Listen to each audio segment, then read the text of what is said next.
이번 시간에는 브로커를 연출한 고레에다 히로카즈 감독의 큰 특징 두 가지를 기반으로 하여 브로커가 어떤 이야기를 보여줄 것인지 살짝 예상을 해보는 시간을 가져보도록 하겠습니다. 자, 첫 번째는 가족의 이야기를 다룬다는 것입니다. 그의 대표작이라고 할 수 있는 그렇게 아버지가 된다와 어느 가족의 이야기를 예로 들어볼 수가 있을 겁니다. 특히나 어느 가족의 경우 우리가 말하는 일반적인 가족의 형태와는 다른 모습을 가지고 있습니다. 그렇게 아버지가 된다 또한 마찬가지입니다. 혈육이라고 생각했던 인물이 그렇지 않다는 것을 알게 되었을 때 영화는 인물들에게 두 가지 선택을 하도록 만들었던 것입니다. 자신의 혈육을 선택할 것인가, 아니면 지금까지 함께 살아온 인물을 선택할 것인가, 낳은 정과 키운 정 중에 무엇을 선택할 것인가, 이것이죠. 이처럼 그는 다양한 가족의 형태를 영화 속에서 다루고 있습니다. 그것을 기반으로 하여 영화 브로커를 바라본다고 하면 이 영화 또한 가족에 대한 이야기를 하고 있다고 볼 수가 있을 겁니다. 송강호 배우가 연기한 상현이라는 인물은 버려진 아이를 새로운 가족에 위탁해주는 일을 하고 있습니다. 그런데 그것이 정식적인 루트가 아니라는 것이 이 영화의 핵심인 것이죠. 상현을 돕는 동수는 베이비박스를 운영하는 시설의 직원으로 상현이 하고 있는 일을 도와주고 있습니다. 시설에서도 충분히 처리할 수 있는 일을 상현이 비공식 루트로 처리하고 있음에도 모른 척하고 도와주고 있다는 것이죠. 특히나 동수의 과거가 보육원 출신이라는 것을 생각을 해보면 상현의 행동이 조금 더 옳은 행동이라고 생각을 하고 그의 판단을 따르고 있는 것이 아닐까 추측해볼 수가 있겠죠. 감독의 두 번째 특징은 다른 시선으로 바라본다는 것입니다. 앞서 말씀드린 영화의 이야기가 조금 색다른 시선으로 다가올 수가 있을 겁니다. 하지만 이런 이야기는 감독의 이전 작품인 어느 가족에서도 비슷하게 표현되곤 했습니다. 어느 가족에 등장하는 인물들은 대부분 도둑질을 일삼는 인물들입니다. 하츠메라는 할머니가 받는 연금을 주 수입원으로 하여 대부분 일용직으로 하루하루를 먹고 살고 있는 가족들이죠. 다만 그것조차 부족하여 도둑질을 일삼는 인물들입니다. 피가 하나도 섞여있지 않는 인물들이 모여서 일용직과 도둑질을 일삼으며 살아가는 인물들의 이야기를 그린 영화인 것이죠. 하지만 그들이 인간적인 정이 없는 인물로 등장하지는 않고 서로 간에 정이 있는 인물로 그려진다는 것입니다. 그렇기 때문에 영화를 보는 관객의 입장에서 그들은 법적으로 가족은 아니지만 가족처럼 보이도록 연출을 했다는 것이죠. 그리고 영화가 끝났을 때 관객들에게는 이런 물음이 남게 되는 것입니다. 과연 그들은 가족이었을까?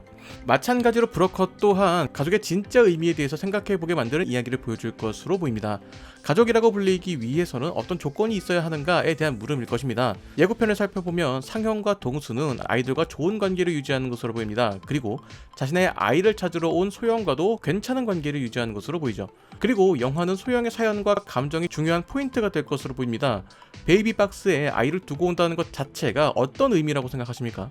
단순히 아이를 버리기 위한 의도로 볼 수도 있겠지만 대부분의 부모들은 자신이 기를 형편이 되지 않기 때문에 그런 선택을 했을 겁니다. 부모의 입장에서 결코 쉬운 선택은 아니라는 것이죠. 자, 그런 결정을 하는 과정에서 그녀에게 도움을 줄 인물이 없었던 것도 하나의 원인이라고 볼 수가 있을 겁니다.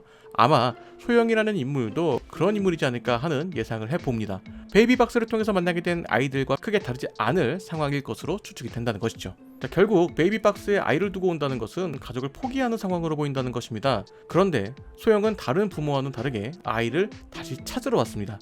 현재 자신의 상황 때문에 아이를 포기했지만 유일한 가족으로 추정되는 아이를 포기할 수는 없었던 것으로 보이죠. 그렇게 아이를 찾기 위한 과정과 더불어 맡겨질 예정이었던 가족을 만나러 가는 과정이 그려지지 않을까라는 생각이 듭니다. 소영은 그 과정을 상현과 동수와 함께하며 가족과 같은 정을 느끼게 될 것 같습니다. 무엇보다 아직 아이를 돌보는 것에 서툰 자신과는 다르게 동수와 상현은 아이를 능숙하게 다루는 모습을 보며 조금씩 생각의 변화가 생기는 것으로 추정이 되죠. 자, 그리고 이러한 정을 느끼는 과정은 결말부에 이전과는 다른 생각을 하게 되는 지점이 될 것이라고 생각을 합니다. 아마 영화는 이런 선택지를 제공하는 것 같습니다. 나의 형편이 아이를 키우기 버거울 정도로 힘들지만 아이와 함께 지낼 것인가, 혹은 나와 함께 하지는 못하지만 훨씬 더 좋은 환경에서 자라며 행복하게 지낼 수 있는 그런 환경으로 보낼 것인가. 아마 영화의 후반부에 소영은 이런 선택의 갈림길에 서게 되지 않을까라는 생각이 듭니다. 개인적으로는 소영이 자신의 아이만큼은 자신과 같은 삶을 살지 않았으면 하는 바람으로 후자를 선택하지 않을까라는 생각이 듭니다. 혹은 전혀 다른 방향으로 이들이 함께 살아가게 되는 이야기도 가능하리라고 생각을 합니다. 소영의 상황에서는 아이뿐만이 아니라 자신도 돌봐줄 보호자가 함께 생긴 것이니 말이죠. 자, 그리고 아직 언급되지는 않았던 수진과 이 형사는 그들을 객관적인 시선으로 바라보는 역할을 하게 될 것으로 보입니다. 사실 베이비박스에서 아이를 유기했다고 볼 수도 있는 일이니 사회적인 시선은 그들을 어떻게 바라보고 있는지를 보여주는 영화에 등장하는 여러 시선들 사이에서 균형을 맞춰주는 역할로 등장하지 않을까 싶습니다. 실제로 한국에서도 베이비박스가 처음 등장했을 때 아이를 유기하는 것을 방치하는 것이다, 조장하는 행위다 라는 식으로 이제 비판이 많았죠. 자, 정리를 하면 고레에다 히로카즈 감독은 가족에 대한 정의와 그들을 바라보는 여러 시선에 대한 이야기를 주로 다루고 있습니다. 정식적인 루트는 아니지만 아이들에게 새로운 가족을 만들어주는 상향과 동수의 이야기를 중심으로 하여 그런 그들에 의해서 가족의 의미에 대해서 다시금 생각해보게 만드는 소영과 그들을 진정한 가족으로 바라볼 수 있을지에 대한 생각의 지점을 만들어줄 수진과 이영사의 구도로 진행될 것으로 보이죠.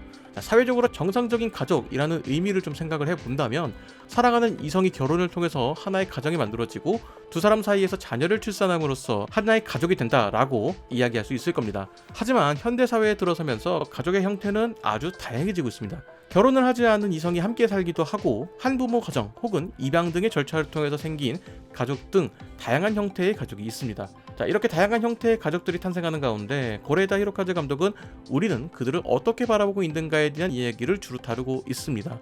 자, 그렇기에 칸에서 공개된 직후에 일부 평론가들은 진부하다라는 평을 하기도 했습니다. 더불어 해외에서는 베이비박스가 운영되는 경우가 많으나 대부분은 이것을 불법으로 규정합니다. 거기에 한국에 비해서 아동 인신매매에 조금 더 엄격한 시선으로 바라보는 경향이 있는데 그런 관점에서 브로커가 보여줄 이야기들은 불법을 서슴없이 자행하는 영화로 볼 수가 있다는 것이죠. 과거 한국의 베이비박스가 처음 생겼을 때와 비슷한 시선들이다 라고 볼 수가 있다는 것입니다. 그런데 고레에다 히로카즈 감독은 원래 그런 영화를 만들던 분입니다. 분명하게 불법이긴 하지만 감정적으로 그들에게 공감할 수 있는 이야기를 만드는 그런 감독이라는 것이죠. 분명하게 이것은 무언가 잘못된 이야기이지만 영화를 보다 보면 그들의 공감할 수 있는 이야기를 만들어내는 그런 감독입니다. 아마 대부분의 한국 관객분들은 브로커의 이야기에 충분히 공감할 수 있지 않을까라는 말씀을 드리면서 이번 이야기는 여기서 마치도록 하겠습니다. 자, 여러분들은 영화 브로커에 대해서 어떻게 예상하시나요? 댓글로 남겨주시면 감사하겠습니다. 저는 다른 이야기로 돌아오도록 하겠습니다.